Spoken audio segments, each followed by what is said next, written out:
Hurry Up Tomorrow, the new film by Trey Edward Shults and starring The Weeknd, has just been released in theatres, and it's quite the insane experience from start to finish. This film delves into the complex inner world of a real-life music icon, filled with allusions to Abel's personal experiences and music made under his persona. There's a deeper layer to the viewing experience, particularly for devoted fans of The Weeknd's music, while the casual viewer may find it less engaging. Ultimately, whether the film captivates you is subjective, but it certainly offers a distinctive exploration of the private life of a pop star known for his enigmatic persona. So in this explained analysis, I'm going to be giving you my breakdown of Hurry Up Tomorrow, discussing full plot details, the ending, and the meaning of all of it. There will be spoilers in this video, so if you haven't watched the film yet, then I would recommend checking it out before watching my analysis. Before I get into it though, if you want to see more on upcoming releases like the Hurry Up Tomorrow movie, then don't forget to support this upload by giving it a like rating and subscribing to the channel. But without further ado, let's dive into my explained video for Hurry Up Tomorrow. So Hurry Up Tomorrow is a thought-provoking companion film to The Weeknd's latest album of the same name. This semi-autobiographical thriller featuring Jenna Ortega, Keoghan, and Abel Tesfaye as himself weaves together dreams and reality. Directed by Trey Edward Shults, who is renowned for his work on Waves and It Comes at Night, the film showcases the raw and vulnerable side to The Weeknd, while doing so with quite striking visuals. The film centres on Abel Tesfaye as he navigates the challenges of touring, grappling with insomnia, and teetering on the brink of a mental collapse following his breakup, which he acknowledges was his own doing. This initial character insight mirrors the recurring themes found in his earlier albums, and it reveals how the burden of his anxiety and stress ultimately leads to him losing his voice. This struggle is not just fictional, as it actually reflects a real moment and a real mental health issue that Abel faced during a performance at the SoFi Stadium in 2022. It served as a significant source of inspiration for both the movie and his final album as The Weeknd. The album, which I did a massive 40-minute breakdown on a few months ago, is one of my all-time favourites, and on every listen, my appreciation of each song deepens. It's a heavy album that fully interrogates Abel and signals the final curtain call in the story for the character of The Weeknd. And as we've learnt in recent times, it's known that he'll continue going forward as either Abel Tesfaye or making music under another name with his future albums. The film very much follows the motifs of the album throughout its story, but it adds context to certain songs, and it gives us a final ending for the Weeknd character. So if you have listened to the full album, then I would recommend watching my full breakdown on that, as I went through every single song and dissected its meaning and story. But with that out the way, it's now time to break down the film, discussing what it all means and how it elevates the album Tesfaye made at the beginning of this year. In the opening of the film, Abel Tesfaye, who portrays himself, appears to be living the star's dream. As The Weeknd, he is about to embark on a new tour, with loads of enthusiastic fans eager to experience his performances after their deep connection with his music. However, beneath the star persona lies a very different story. The real Abel is grappling with the pain of a recent breakup during the opening parts of the film. Meanwhile, his best friend and manager Lee, played by Keoghan, adds to all the pressure, urging him to keep pushing through the tour and removing himself from the more personal aspects of his life. This overwhelming tension reaches a breaking point when The Weeknd unexpectedly loses his voice during a live show.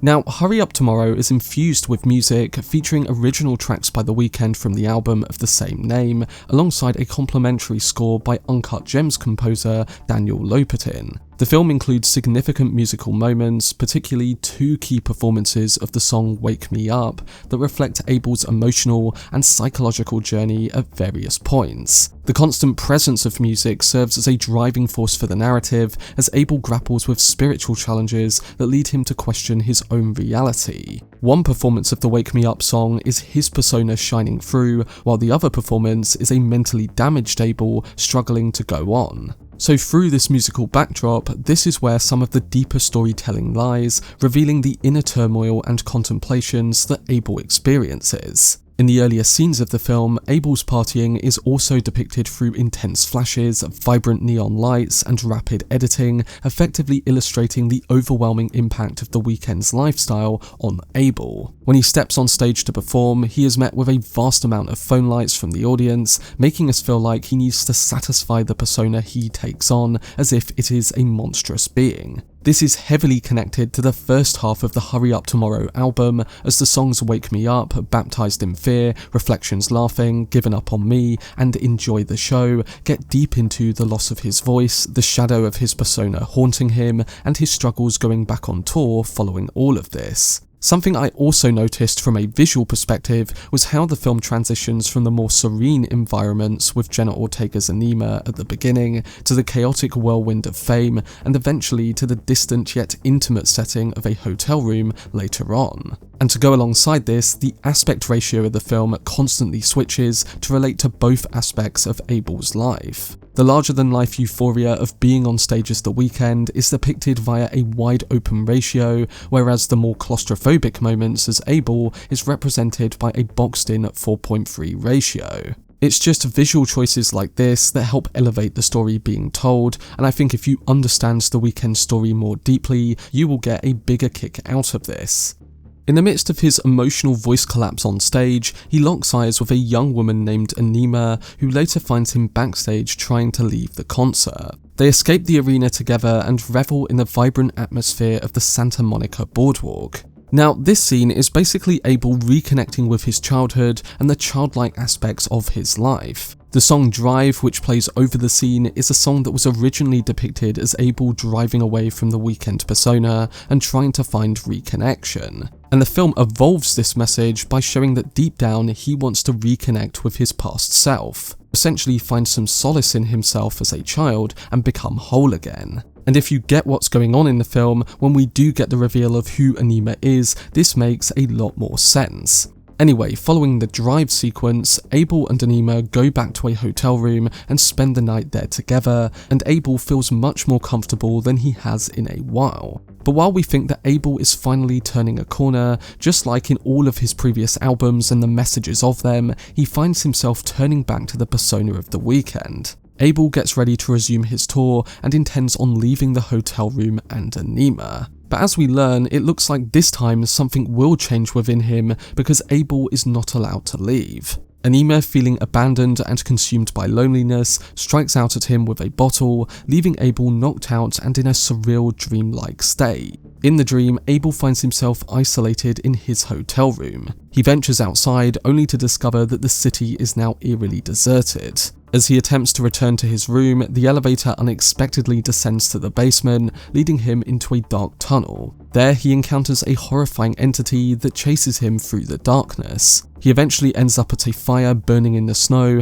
where we see a younger version of himself. This unsettling experience essentially symbolizes Abel's descent into his repressed psyche, embodying an archetype known as the Shadow. We saw this shadow in the Open Hearts music video that was released earlier on in the year. We also saw it in an earlier scene in the film while Abel is in the bathtub and confronted by a shadowy figure. To put it simple, this is a common sign of sleep paralysis, yet it also serves as a powerful representation of his inner shadow. Abel said in a recent interview that one of the main concepts of this film is sleep paralysis, and that this is something that he was really dealing with, still is to this day, and that they are very vivid nightmares where you are in bed and you're half asleep, half awake. You're aware of your surroundings, but you can't move, and you're paralyzed for almost a minute, and sometimes see a shadowy figure in the corner and hear voices. They say nothing, but they are voices that are there. So it's essentially another layer that gets into his fractured mental state, and it helps set up the final act of the film, which is where we truly learn about what is happening and what Abel needs to do to get out of this state. Abel awakens from his dream, finding himself tied up to the bed by Anima, who insists on his need for honesty both with her and himself. In a following scene, she dances to The Weeknd's tracks, particularly Blinding Lights and Gasoline, while he remains bound. Anima points out during the song's playing that despite the insane popularity and catchy tones of these songs, the lyrics reveal a deeper suffering within him. Her character exudes a sense of urgency, as if she is battling for Abel's very soul. In contrast to this, his manager Lee embodies the darker aspects of Abel's persona, representing the shadowy pop star tendencies of The Weeknd. When Lee finally bursts into the hotel room to find Abel, a brief fight between him and Anima takes place, but Anima swiftly ends the confrontation by fatally wounding him with a shard of glass. So it's like both aspects of Abel's persona are squaring off right in front of him, and he has to endure it. Now, with all of this in mind, you may be asking, what is the deeper meaning of both Anima and Lee's characters? Well, Anima tackles the challenges she faces with Abel in a passionate way, and her actions stem from a recognition that he must address his profound wounds spiritually and heal. Abel must essentially confront his sins, and although this confrontation can be difficult, it highlights that this is important for personal growth. And the reason Anima feels a connection to this and does what she does is because she is an actual part of his psyche. Essentially, the character Anima, along with Abel's manager Lee, both serve as symbolic representations of Abel's inner turmoil. Drawing from Carl Jung's concept of Anima, which is the unconscious feminine aspect within a man, Anima as a character embodies the struggle to connect Abel's conscious self with his deeper, often hidden emotions. Throughout the narrative, she encourages him to confront his suppressed feelings of self-destruction and urges him to acknowledge these truths and move on from it.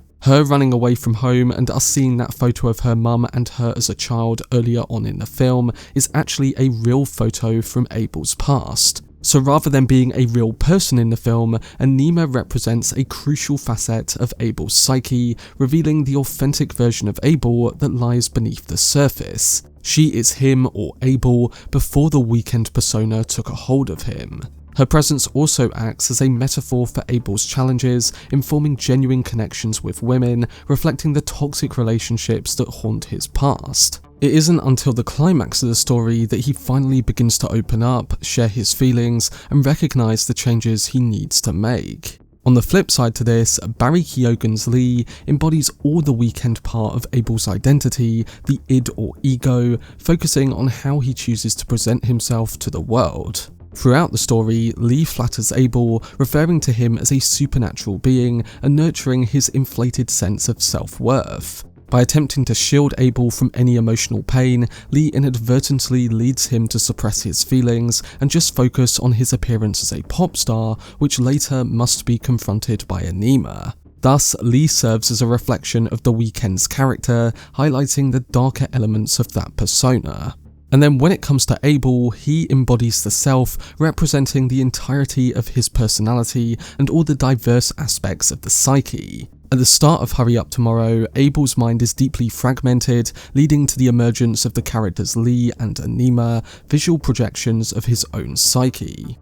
So we then come to the end of Hurry Up Tomorrow, and it's here where we get a true ending to the character of The Weeknd. It's one that reflects the album's ending, but it does so in a way that is much clearer and one that Abel's fans would understand. Anima tries to force out Abel's true self, so she drenches him and the hotel bed in gasoline, poised to ignite the flames. However, as Abel begins to sing the final track from his album, he reveals his deep remorse and acceptance of his past actions. This heartfelt confession prompts Anima to release him, as Abel openly acknowledges his guilt and seeks forgiveness for his previous wrongdoings, praying that God witnesses his sincerity and that it will be sufficient for him to attain salvation. He has finally embraced his true self, shedding the persona of The Weeknd as he opens up to her, representing the Abel side of his identity. This transformation is visually depicted using Anima as Abel, symbolically incinerating The Weeknd's character on the bed.